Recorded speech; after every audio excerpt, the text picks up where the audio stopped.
Hey guys, how are you? I hope everybody's doing well.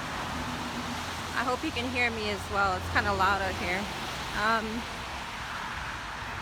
I kind of wanted to make a video on a story, something that happened to me about 3 years ago.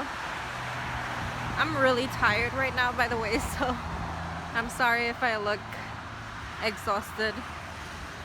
I'm pretty tired. I need a nap for sure. Okay, so I want to see if I can try to make this as quick as possible.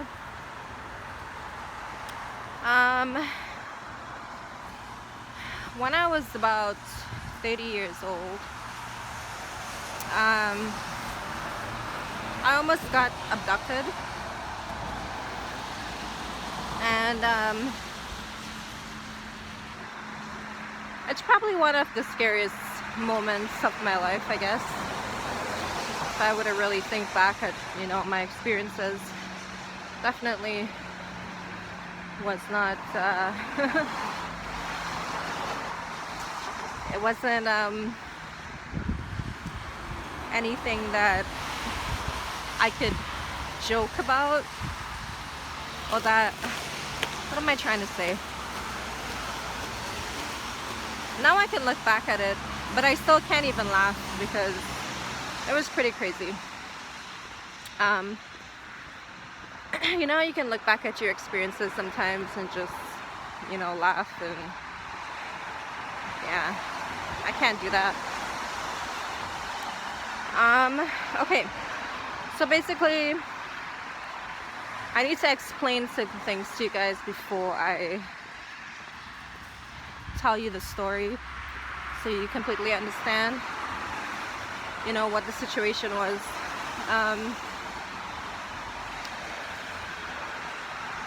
I got off early. Okay, so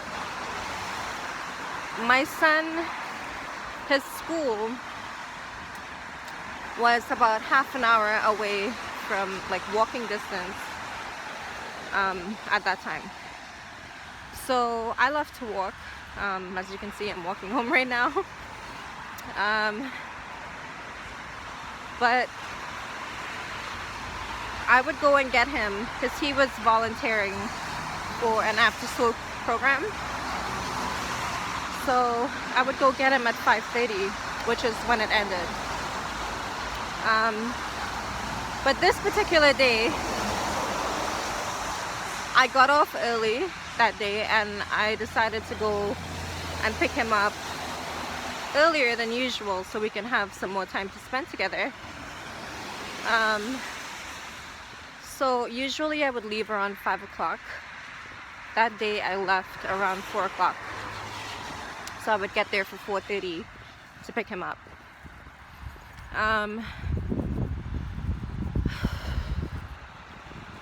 So I had to walk down a main street, then I had to make a left into a side street, and then I had to make a right onto another side street and just walk all the way down to his school. I would see, usually at the time that I would go for, I would see this older couple. There's a particular house that was at the end of a block. So basically the last turn that I make, I have to walk about 3 blocks. And on the first block, like right at the ending of the first block, there's a house there where, there's usually like an older couple sitting on their porch. And there's usually people out, like usually when I walk from between like 5 to 5:30, there's a lot of people outside. But this day, there was nobody around. Like, it was super dead. Sorry, my phone's dying, of course. It was super dead. There wasn't even any cars passing, or just nobody.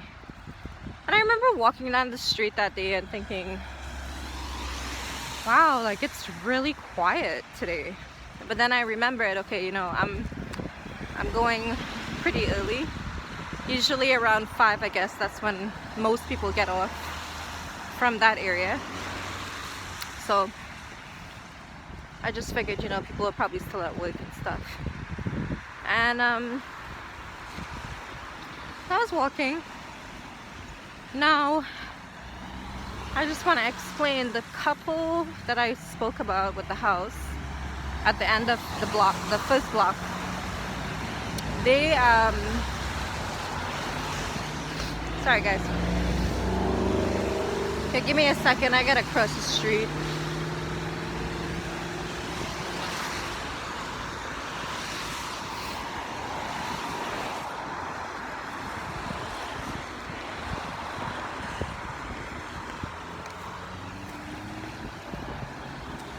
So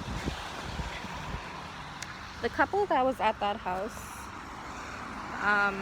they have like you can't basically like walk into the yard. Like they have a gate that comes, like the gate starts from like right up to the sidewalk. Crossing crossing again.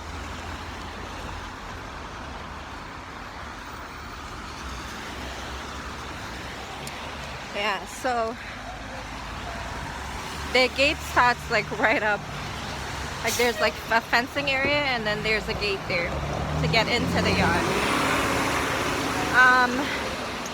Now after that house, when you cross the street, there's another house there. The first house, like as soon as you cross, there's a house.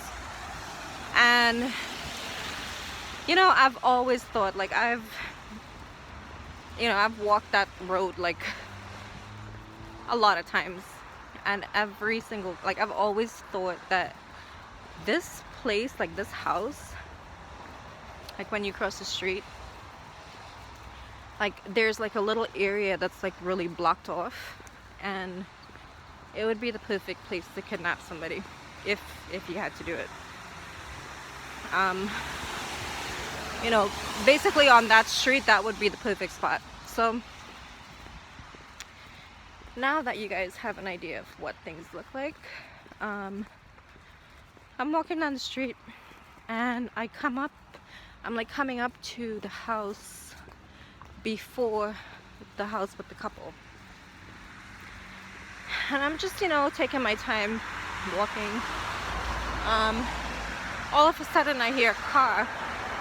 I told you the street was like super just quiet, right? So this car, I hear this car coming from behind me, and they're going in my direction.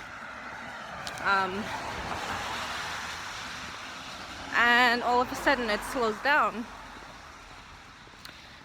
So I thought that was strange, but then, you know, I didn't bother to like turn around to see what was going on.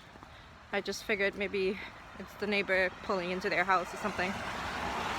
Excuse me. So I kept walking, and the car ended up, it was right, I could hear it like right behind me, you know. And then they came up beside me, and this guy, I looked over, and there were two guys in there. They looked like they were like messed up on something. I don't know if they just smoked crack, like they just looked crazy, like you knew they weren't in their right minds. And yeah, there were two guys in there, and one of the guys was the passenger guy. The guy was on the passenger seat. He was like, hello. And I, you know, when he said hello, like I turned and I looked and I saw the two of them, and I didn't say anything. I just kind of kept walking. And he started getting angry. Like you could just hear him, like he was talking a lot. But honestly, like I wasn't really listening to what he was saying because I'm trying to figure out how the heck I'm gonna get out of this situation. Because you know, some guys can pass by and try to holler, you know, like, hey sweetheart, what are you doing, blah blah blah, just whatever. But this wasn't that type of situation. the guy ended up basically, so I'm coming up to the house with the couple in it, and I'm thinking at this point, because the guy starts like sounding like super angry, like he sounds like he wants to just jump out of the car and attack me or something. He said to me, he's like, you don't want to say hello? You don't want to say hi? And I was like, I turned back around, I looked at him, and I was like, hey, you know, gave him like halfway smile type of thing so he can just hopefully leave me alone. But he kept going, he kept talking and shouting out stuff, like just sounding angry and angry by the second. And then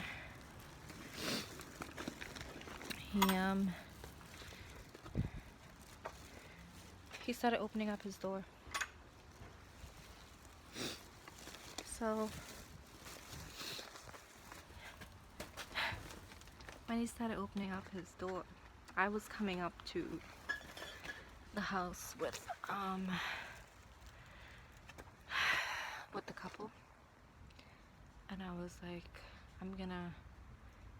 if that gate is open, I'm going in there, because I'm not the type of person to like ask people for help, like, to just kind of walk into some stranger's, you know, place and be like, I need help. But that's how I felt at the moment, like I really needed help.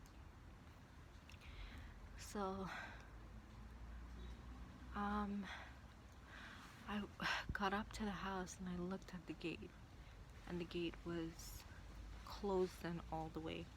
Now, I've never looked at the lock on that gate before, you know, to figure it out, because some gates are like, it's a different type of lock, right? So it was closed in all the way, and I knew I had to turn my back on them to open it, or to try to open it, and stop as well.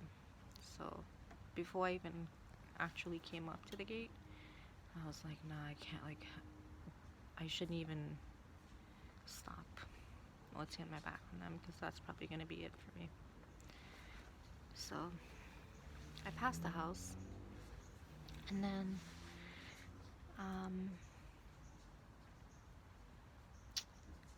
now I'm coming up to the end of the block, so I have to cross the street onto